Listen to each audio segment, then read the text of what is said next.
Hey, I work alone. Hi, welcome to Singing Nomad. And this week I want to talk about what happened when I arrived in Quartzsite, Arizona. I took the exit off I-10, which is very bumpy, and I saw a happening town. There's nothing out there. It's completely barren. And then, pow, here's this little bustling place. I saw a big white tent where they had stones and rocks for gem collectors, food vendors, every kind of thing you can think of to buy, especially for camping.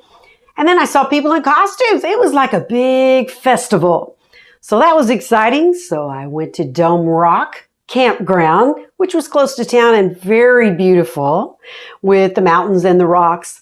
But it just so happened that there was a community of van lifers that just wasn't my vibe. I felt uncomfortable. So I thought, where am I going to park? So I thought, I've heard of High Jolly. I like that name, Jolly. So I pulled into High Jolly and saw a spot that wasn't too close to my neighbor, because camp etiquette says you really don't need to park that close because everybody wants a little privacy. So I pulled in and I asked an older gentleman about my age. I felt much more comfortable. And he was outside working on his fifth wheel, and I said, can I park here? Is this too close? And he said, nah, come on in. And he was super friendly. So I hopped out, got in the bed of my truck, and tried to get my bins out. But my husband is so talented that he wrapped those suckers in so tight I could not release the little thingy, So I had to call him. And finally, I just got it out another way. I just wiggled it out. And as a female solo traveler, I think you need confidence and you need to just keep at something until you solve the problem. And so I finally got it eventually, and then started to put up my tent. Now, I don't know what happened, because at home I practice on this thing and I did it perfectly, as you saw in the last video. All of a sudden, I lost all information I had in my head, all the instructions that were mental. I just could not figure out how to do this tent. I couldn't get it to go. So I'm frustrated, I'm sweating, I'm working, I'm trying to get this thing done. And finally, a really nice lady named Tina came and offered some help. So she and I got that up really quickly. And I drove really big, heavy-duty stakes into the ground because I had heard about the desert wind and I didn't want to blow away. So I got my tent up, and I was so tired, so flustered, so hyped, so excited, so nervous that I took a little video of after I got the tent up and just sat down. Watch this. Oh my gosh. If this lady named Tina, shout out to Tina. She finally took pity on me and she came and helped me. Oh my God. I did it at home. I practiced. I don't know what happened. But I'm here at the Women's WRTR. I made it. So I'm going to show you around my tent and show you what I did with it. I kind of remodeled. Kitchen area, food, coffee basket. Oh yes, we must have that. Water, gray water, toilette, and clothes and toiletries. This here has actually saved my life. Thank you, my husband. My Lucy light, a little smell good. And these are so cool at night. Can't really see them now, but little fairy lights are so cool. A little ambiance in the evening. Within 30 minutes of setting up my tent in Quartzsite, I had 3 or 4 people approach me. They introduced themselves and invited me to open mic. I thought, open mic? I am in the right place. Yay! So I signed up and I sung every night at open mic. It was 4 nights a week, and we had comedy, we had poetry, and diverse musical genres. It was a fun community event around the campfire those 4 nights in the week, one of the highlights of the day. Stay tuned at the end of this video where I am singing a duet at open mic with Graham. Remember the nice lady Tina? It's her husband. Now somehow my Patsy Cline solos did not get recorded, but I promise I'm working right now to set up a home studio so that I can sing at the end of each video.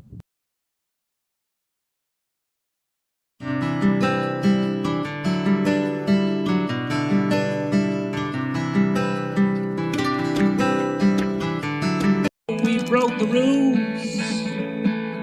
Ain't nothing but a speckled pony.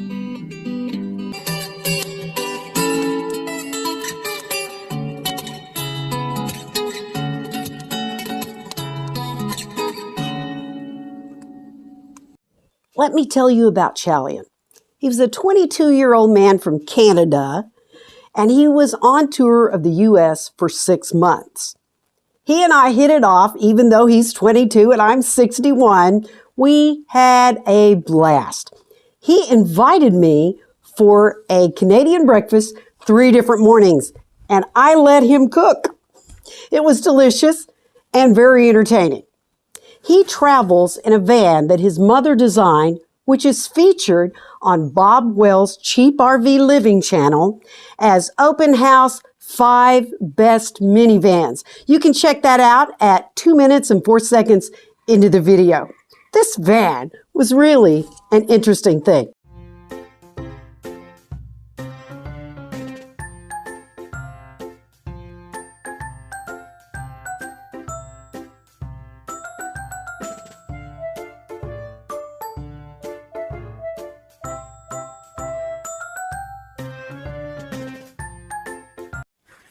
Chalian took me to the big tent market so that I could shop and he could do some busking to sponsor his trip.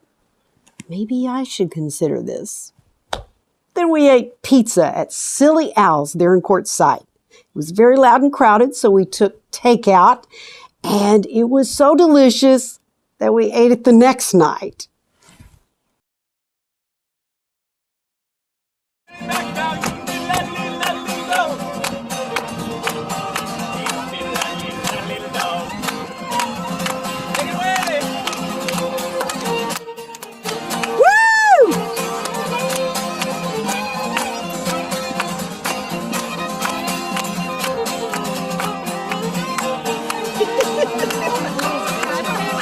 The temperature in southwest Arizona is a beautiful 70 degrees during the day in January. But as soon as the sun sets, the temps drop into the 30s. And of course, the first night I was there was the coldest night of the entire trip. How I kept warm? Well, first of all, I don't sleep on the floor of my truck. I'm up off the floor on a platform. And underneath my bed are storage bins full of clothing and things, and that insulates a bit. And then I layer with polar fleece sheets, and if you don't have any, you need to get some, especially if you live in the north. They are so soft and so warm. On top of the polar fleece sheets, I had 100% polyester big fuzzy blanket, and you don't want to use cotton in the winter, only in the summer. So no cotton blankets, just the polyester. And after that, I had a 70% wool blanket that I think that's really what helped keep me warm. On top of the wool blanket, I unzipped my sleeping bag, laid it across me like a comforter. A beanie on my head kept my body heat in, and I really slept toasty warm. It was just the mornings that were excruciating. Before I could even exit the truck, I had to warm up just a bit. So I would use one of these little chafing dishes like they use in buffets under the pans to keep the food hot. They don't put off a lot of heat, but in about 15 minutes, it was bearable so that I could get out and get into the tent. Now, if you're going to use one of these, you need to be really safe. So first of all, ventilation, so you crack your windows just a bit. And I kept this safe in a deep, deep pot so that if there was any spillage, it would run into the pot, not my truck. I don't know that I would recommend using a chafing dish in your vehicle unless you had a large vehicle like a van, but my husband had built me a setup where I had a very stable surface to put the pot and the chafing dish down into the pot. Once I was in the tent in the mornings, I lit my propane heater and my butane stove to heat water for my coffee. It kept the tent very, very warm. Don't worry about ventilation because it's a bug screen tent. I just had wind panels on 3 sides. For privacy, keep some of the dust out. But the front door was all bug screen, so I had plenty of air circulation. Mornings are so special in the desert. You can watch the sun rise, and many times in the dark, because I get up early, I just had the most wonderful quiet time with my camp coffee.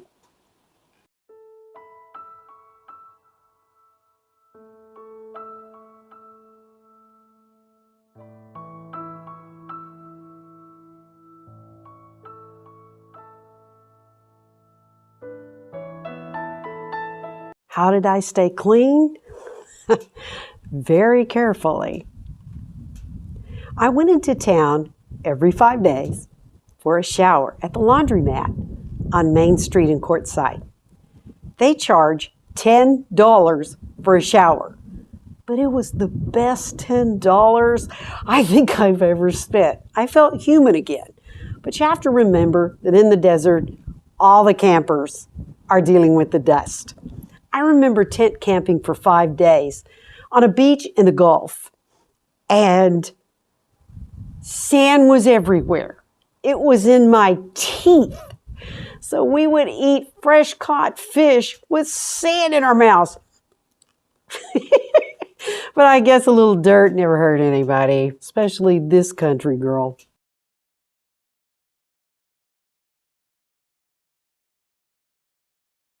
The big event that I went to Quartzsite for was the WRTR, which stands for Women's Rubber Tramp Rendezvous, where they teach you hacks, tips, tricks about being on the road, especially if you are female solo. I met the most hilarious lady. She was a retired news anchor from San Francisco. She had me laughing so hard, and I met so many nice ladies just out doing the same thing. And it was really wonderful to get the inspiration, the encouragement, and just the knowledge and wisdom and experience from people that have been on the road for a long time.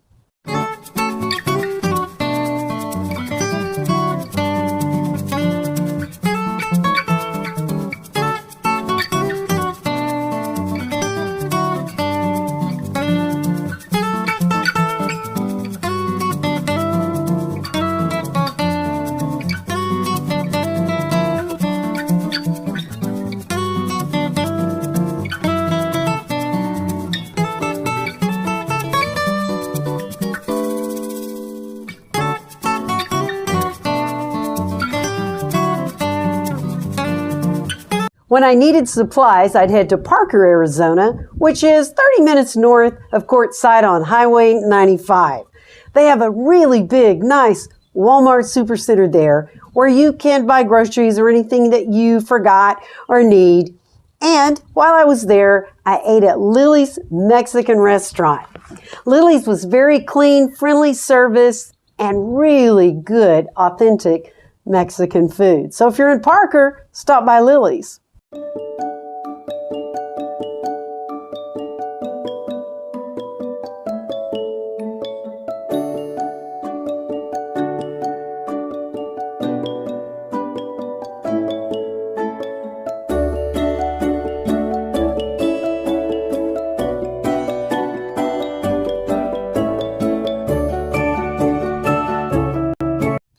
On my last night at High Jolly, my next door neighbor and Tina, the nice lady, threw a party, a girls' party.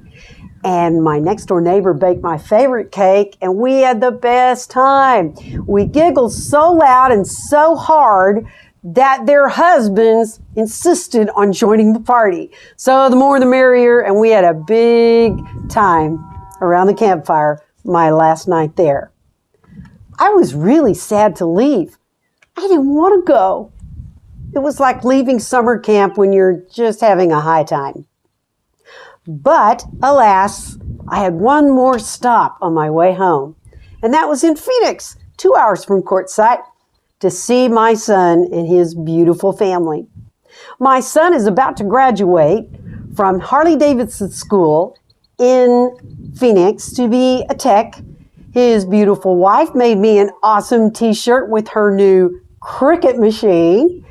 And the oldest granddaughter is quite the gamer. And the baby girl, I think she's going to be an entertainer.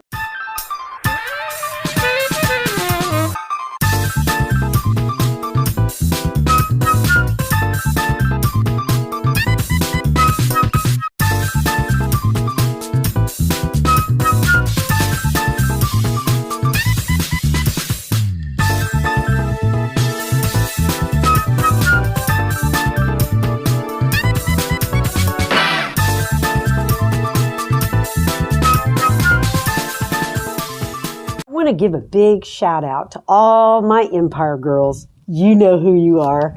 Thank you so much for your outpouring of love and support. It really brought me to tears. It was very meaningful. It means the world. Thank you.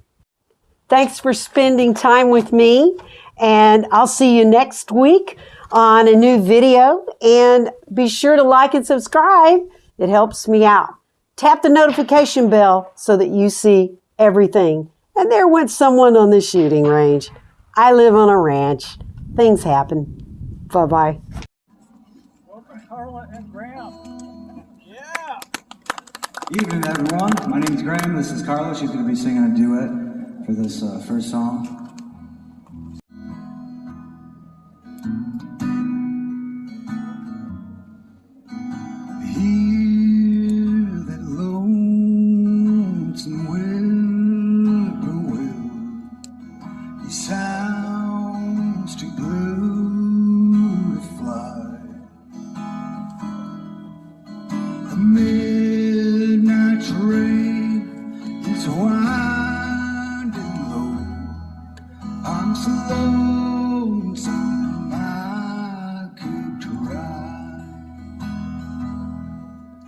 I've never seen a night so long when time goes crawling by.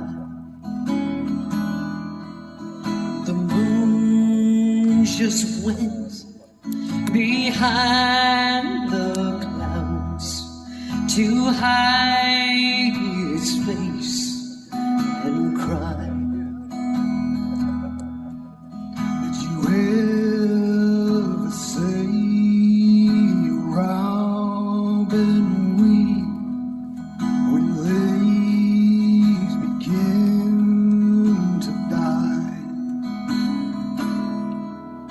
That means he's lost the will to live. I'm so lonesome I could cry.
Love the Carla, everyone.